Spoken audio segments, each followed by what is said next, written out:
Варна ме гледаше със сини очи и аз потъвах по-малко в морето й. Варна ме молеше: ела, остани. Аз си тръгвах далеч от ръцете й. Варна ухаеше на всичките спомени, на всичко познато и всичко любимо. По лицето на Варна чертаях мечтите си, а пък Варна ме беше родила. И аз като нейна пораснала рожба, в миг отлетях от гнездото й и Варна остана далеч от очите ми. Последно, когато си казахме с Богом. С нощния влак в 10 без 5 аз тръгнах на дълго пътуване и тя пожела ми успех, а влакът от нея пав ме откъсваше.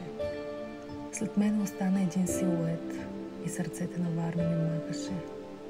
Когато погледна отново назад, горещото лято на Варна ме топлеше, а нейният вятър разперва крилете ми. И аз, като птица, се рея в спомена, че аз съм, на Варна, че аз съм дете и сълзица от нея отронена. И някак заровена, сред купища спомени,